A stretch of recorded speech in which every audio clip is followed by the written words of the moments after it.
Movie के start में हम एक छोटी बच्ची को देखते हैं और हम देख सकते हैं कि वो किसी छोटे से चैम्बर में मौजूद है जिसकी वॉल सीमेंट की बनी है। कुछ देर में उस बच्ची को होश आता है और वो खुद को उस जगह देखकर घबरा जाती है और मदद की आवाज देती है, मगर उसकी आवाज सुनने वाला कोई नहीं था। इतने में उस चैम्बर में सीमेंट भरने लगता है और वो बच्ची बहुत रोती है, बहुत चिल्लाती है, मगर उसकी आवाज सुनने वाला कोई नहीं था। थोड़ी ही देर में चैम्बर पूरी तरह सीमेंट से भर जाता है और बच्ची वहीं पर दफन हो जाती है। इसके बाद सीन 15 साल बाद दिखाया गया है। हम मूवी में मेन कैरेक्टर सैम को देखते हैं। सैम काफी इंटेलिजेंट और ब्राइट स्टूडेंट है। रिसेंटली इसने ग्रेजुएशन कंप्लीट किया। सैम काफी अमीर घराने से है और उसके डैड बड़ी कंपनी के मालिक हैं। उसके डैड उसे अपनी कंपनी में जॉब की ऑफर करते हैं। सैम को एक पुरानी बिल्डिंग का प्रोजेक्ट देते हैं उस बिल्डिंग को गिराने का। अगर उसमें सक्सेसफुल हो गई तो इसके डैड उसे अपनी कंपनी में पार्टनरशिप देंगे। सैम इस बात से काफी खुश हो जाती है क्योंकि ये उसका ड्रीम भी था। अब अगले दिन वो साइट पर पहुंच जाती है। सैम एक इंजीनियर भी है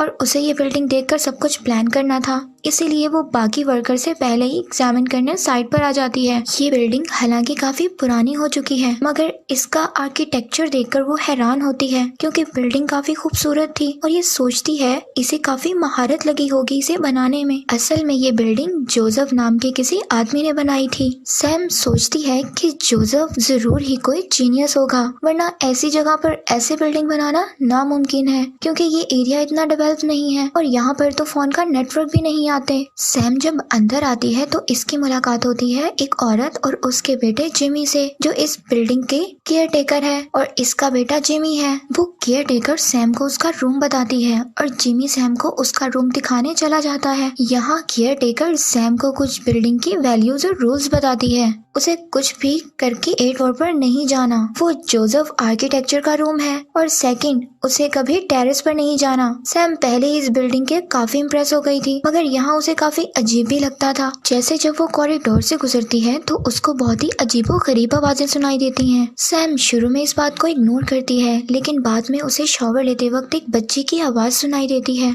ऐसा लगता है कि जैसे उससे कोई बात करना चाहती है। रात को जब केयर टेकर खाना देने आती है तो सैम उससे पूछती है कि इस घर में कितने लोग हैं, तो केयर टेकर बताती है सिर्फ 4 और बाकी सारे वर्कर पहले ही जा चुके हैं। कुछ अपार्टमेंट्स के लोग तो अपना सामान छोड़कर ही भाग गए थे क्योंकि बिल्डिंग के राज जानने के बाद किसी की भी इस बिल्डिंग में रुकने की हिम्मत नहीं हुई। इस बात पर सैम थोड़ा हैरान हो जाती है कि ऐसा कौन सा राज है इस बिल्डिंग का। तो अब जबकि बिल्डिंग टूटने वाली है तो इस बात से क्या फर्क पड़ता है। सैम चुपचाप खाना खाती है और सो जाती है और फिर अगले दिन वो अपना काम शुरू करती है। सैम को बिल्डिंग के कुछ ऐसे पॉइंट्स को ढूंढना था कि बिल्डिंग खुद ब खुद प्लास से गिर जाए, लेकिन सैम जब बिल्डिंग की मेजरमेंट करती है तो उसे बिल्डिंग के डिजाइन में कुछ प्रॉब्लम्स नजर आती हैं। यहाँ पर दीवार के बीच में 16 फीट का फासला कम आ रहा था। सैम ऊपर जाती है टेरेस पर चेक करने के लिए। इसे उतना जवाब तो नहीं मिलता, लेकिन केयर टेकर के बेटे जिमी की सीक्रेट्स ठिकाना मिल जाता है। अब इसे पता चल जाता है जिमी इसलिए इसे ऊपर जाने से मना करता है। इसके बाद सैम एक शॉप पर जाती है और इंटरनेट से इस बिल्डिंग के बारे में कुछ मालूमात लेती है कि फिर उसे इस बिल्डिंग की एक डार्क हिस्ट्री के बारे में पता चलता है। उसे पता चलता है कि 1993 में इस बिल्डिंग से 16 लोगों की लाशें मिली थी और इसमें से एक इस बिल्डिंग का मालिक जोसेफ भी था और इसका मानना था कि इन सब के पीछे एक फैक्ट्री वर्कर का हाथ है। उसका बैकग्राउंड क्रिमिनल था, लेकिन वो वर्कर पुलिस को अब तक नहीं मिला।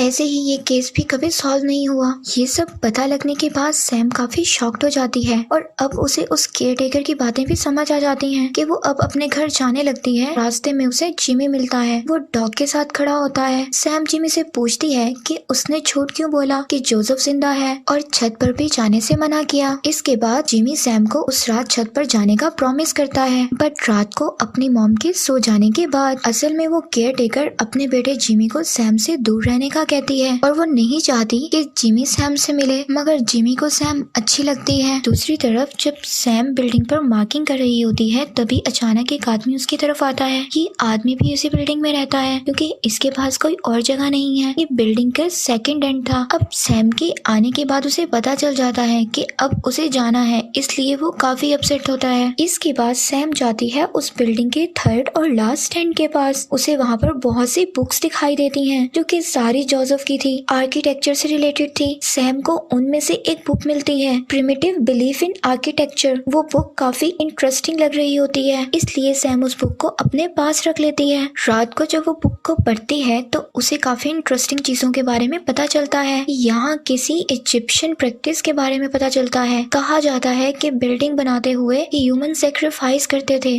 वो मानते थे कि इससे बिल्डिंग स्ट्रॉन्ग बनती है। इसके बाद जिमी डोर को नॉक करता है। वो उसे जोसेफ के अपार्टमेंट में लेने आया था और वो चलते चलते उसे बिल्डिंग की हिस्ट्री के बारे में बताने लगता है, लेकिन डिटेल्स में नहीं। पता चलता है कि जोसेफ पैसे के लिए नहीं बल्कि पैशन के लिए काम करता था। वो इतना सिक्रेटिव था, लेकिन किसी को नहीं पता था कि वो कैसा दिखता है। लेकिन जब एक एक करके लोग मिसिंग होने लगे तो सबका शक उस वर्कर पर गया। सबको लगता था कि उसने बिल्डिंग में सीक्रेट सब पार्ट्स बनाए हैं, जिसकी वजह से उसे निकाल दिया गया। और उनको लगता था कि लोगों के घर में रेज मिरर लगाए गए हैं जिससे वो सब कुछ देख सकता है। और फिर पुलिस को बुलाया जाता है उसे अरेस्ट करने के लिए, लेकिन पुलिस के आने से पहले ही वो गायब हो गया था। किसी को कुछ पता नहीं चल रहा था कि लोग कहाँ गायब हो रहे हैं। फिर उस वर्कर ने एक गलती कर दी। अब उसका शिकार बनी थी एक बच्ची। नेक्स्ट डे जब पुलिस आई तो उनका रास्ता उस बच्ची को डॉग ने दिखाया और उसी वॉल के आगे भौंकना शुरू कर दिया। फिर उसी दीवार से उस बच्ची की लाश मिली थी और उस बच्ची के साथ बाकी 15 लोगों की लाशें भी वहीं से मिली और उसी में से एक लाश जोसेफ की भी थी। उसकी शक्ल काफी खराब हो चुकी थी, तो इसी उसमें केयर टेकर ने उसे आइडेंटिटी किया और इसके हस्बैंड यानी कि जिमी के डैड की लाश भी वहीं से मिली थी। इसके बाद से लोग भागने लगे और बात करते करते जिमी और सैम जोसेफ के अपार्टमेंट में चले जाते हैं। यहाँ कुछ भी नहीं था क्योंकि जोसेफ फर्नीचर यूज नहीं करता था। अंधेरे कमरे में सैम इधर उधर घूमने लगती है। फिर इसी दीवार पर जोसेफ की एक पिक्चर दिखाई देती है। तब जिमी मजाक करता है कि जोसेफ की स्पिरिट अभी भी इस घर में घूमती रहती है, इसीलिए तो इसने कहा था कि वो अभी भी यहाँ पर है। मगर सैम नहीं डरती। अगले ही लम्हे उसे एक ब्लैक शैडो दिखाई देता है। डर की वजह से वो दूसरी तरफ भागती है और जिमी से अलग हो जाती है। सैम को फिर से किसी छोटी बच्ची की आवाज सुनाई देती है जो कि उसे बुला रही थी और एक सॉन्ग भी गा रही थी।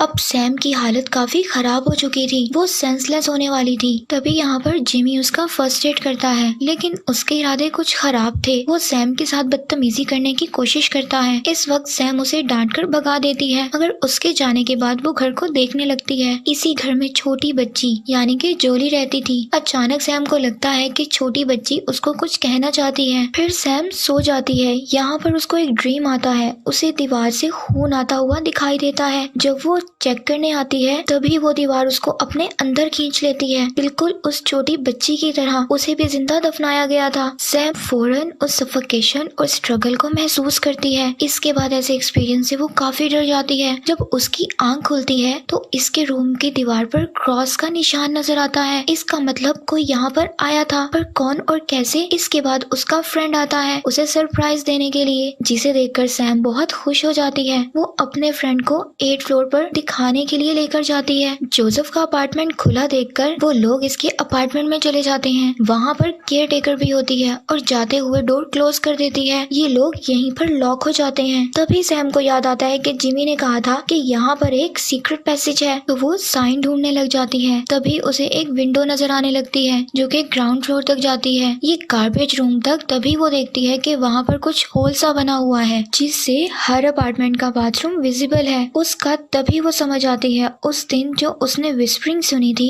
वो जिमी की थी, तो वो जिमी का ही काम था, वही उस पर नजर रख रहा था। यानी यहाँ से कल रात भी उसे डराने का प्लान जिमी का ही था और इसका साथ वो लंबा सा आदमी होगा और वो सैम को यहाँ से भगाना चाहते हैं जिससे ये बिल्डिंग ना टूटे। इसके बाद वो आदमी यानी वर्कर को बुलाती है और कुछ हद तक वो मान भी जाता है और सैम केयर टेकर के पास जिमी की कंप्लेन करती है। फिर रात को देखते हैं कि सैम और उसका फ्रेंड एक साथ होते हैं, जिसे जिमी देखता है और जेलस फील करता है। नेक्स्ट मॉर्निंग उन्हें जिमी का डॉग मरा हुआ मिलता है। उसका फ्रेंड जाना चाहता था, तभी सैम जल्दी से रिपोर्ट तैयार करती है। उसका दिल नहीं मान रहा था और वो जानना चाहती थी कि इस घर में और भी सीक्रेट्स हैं। और फिर जिमी आता है उसे सॉरी बोलने और उसे डायरी भी गिफ्ट करता है। जोसेफ की। इससे सैम को उसकी असली स्ट्रक्चर का पता चलता है और जिन बातों का जवाब नहीं था अब उस डायरी से शायद मिल गया था। इस डायरी के अकॉर्डिंग इस बिल्डिंग के दरमियान एक ह्यूज सर्कल है और अगर इसकी नॉलेज ठीक है तो इसी गार्बेज रूम के पीछे है। जोसेफ इजिप्शियन आर्किटेक्चर से काफी इंस्पायर था और वो बिल्डिंग को पिरामिड्स की तरह बनाना चाहता था। इटर्नल टॉप फ्लोर पर जहाँ पर 16 लाशें मिली थी, बेसमेंट में एक और रूम तो जरूर होगा, द किंगडम, वो भी वो रूम जहाँ पर सनलाइट डायरेक्ट रिफ्लेक्ट करती हो। इतनी प्लानिंग, इतनी महारत किसी मामूली फैक्ट्री वर्कर के लिए पॉसिबल नहीं है। अब किसी को समझने में ये प्रॉब्लम नहीं थी कि ये सारी प्लानिंग जोसेफ की है। अब वक्त है उसके लास्ट प्लान को देखने का। सैम ग्राउंड फ्लोर से ढूंढने लग जाती है और जिमी ऊपर जाता है किसी सीक्रेट पैसेज को फाइंड करने के लिए। फिर वो काफी देर नहीं आता तो सैम अपने फ्रेंड के साथ उसे ढूंढने निकल जाती है और उसी टेरेस पर सोलर पैनल के नीचे एक लंबा सा होल दिखाई देता है और यही वो जगह है जो लोग ढूंढ रहे थे,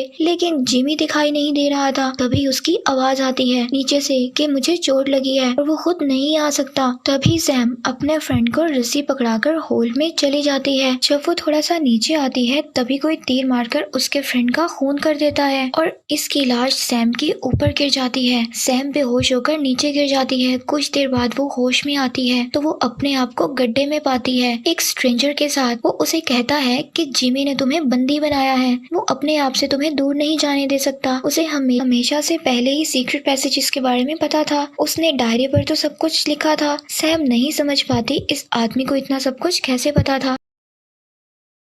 तभी वो आदमी अपनी आइडेंटिटी कराता है। ये वो आदमी है जोसेफ, यानी कि इस बिल्डिंग का मालिक। इन्होंने ही 16 लोगों को सैक्रिफाइस किया है, इस बिल्डिंग को अनब्रेकेबल बनाया है, यानी कि इटर्नल बनाया है, किसी को पता ना चले सिवाय उस केयर टेकर के। इसलिए उसने अपने हस्बैंड का बदला लेने के लिए जोसेफ को अपने घर में ही कैद कर लिया, एक ऐसी जगह जहाँ पर उसका निकलना इम्पॉसिबल है। शायद इसीलिए वो किसी को टेरेस पर आने नहीं देती थी। पुलिस के सामने इसने अपने हस्बैंड की लाश को जोसेफ का नाम दे दिया और खुद अपने तरीके से जोसेफ को सजा देने लगी थी। उसे लगा था कि जैसे इस बिल्डिंग को डिस्ट्रॉय किया जाएगा तो जोसेफ का राज भी खत्म हो जाएगा, मगर बीच में जिमी ने गड़बड़ कर दी। ये सब सुनने के बाद सैम को कुछ समझ नहीं आ रहा था। फाइनली सैम एक प्लान बनाती है। उसे पता चलता है कि उसके पीछे गार्बेज रूम है जिसे तोड़ा जा सकता है। वो जिमी को उसके अगेंस्ट यूज करती है। तभी वो जिमी को कहती है कि उसके पाँव में इंजरी हुई है, उसे मेडिसिन की जरूरत है जो कि उसके रूम में नहीं है। जिमी उसे वो मेडिसिन ला कर देता है। सेम उससे एक ब्लास्ट करती है। उस छोटे से धमाके से दीवार तो नहीं टूटती, लेकिन केयर टेकर को उसे अपने बेटे जिमी के प्लान के बारे में पता चल जाता है। वो उसे बहुत डांटती है, लेकिन सैम को उसे बाहर निकालने से मना कर देती है क्योंकि जोसेफ के बारे में सैम को सब कुछ पता चल गया था जो कि इन्होंने 15 सालों से छुपा कर रखा था। इसीलिए अब उसे जोसेफ के साथ ही मरना होगा। जिमी सैम की बनाई हुई रिपोर्ट उसके ऑफिस भेज देता है और उसकी कार को लेक में फेंक देता है ताकि कोई उसे ट्रेस ना कर सके। दूसरी तरफ सैम काफी डर चुकी थी। वो जिमी से रिक्वेस्ट करती है कि उसे बचा ले, लेकिन जिमी अपनी माँ के अगेंस्ट नहीं जाना चाहता। वो जोसेफ से हेल्प मांगती है मगर वो किसी और काम में ही बिजी था। सैम ये देखना चाहती है कि कहीं ये इसे तो नहीं मारना चाहता, लेकिन जोसेफ कहता है कि ये उसकी कब्र है और वो बिल्डिंग में अपने आप को सेक्रीफाइस करना चाहता है। इसके बाद इसकी बिल्डिंग इटर्नल बन जाएगी। वो उसे मारने का काम सैम को ही करना होगा। वो उसे गुस्सा दिलाता है और आखिरकार सैम उसको मार देती है।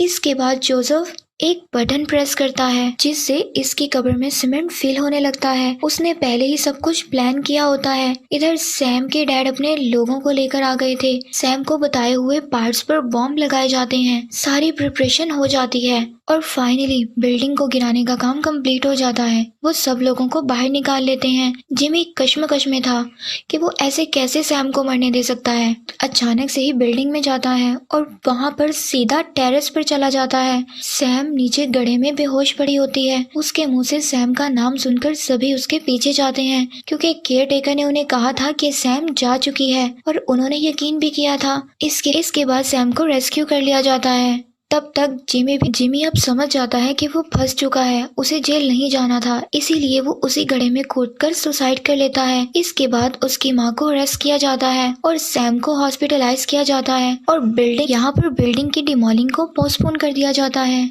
और जब तक इस बिल्डिंग को तब तक नहीं गिराया जाएगा जब तक जोसेफ के बारे में कुछ पता न चल जाए, क्योंकि ये बिल्डिंग उसी का मास्टरपीस है। उसी की बिल्डिंग आज तक नहीं गिरी, कुछ तो बात है इस बिल्डिंग में कि उसने बिल्डिंग बनाते हुए ऐसा क्या किया, और यहीं पर ये मूवी एंड हो जाती है।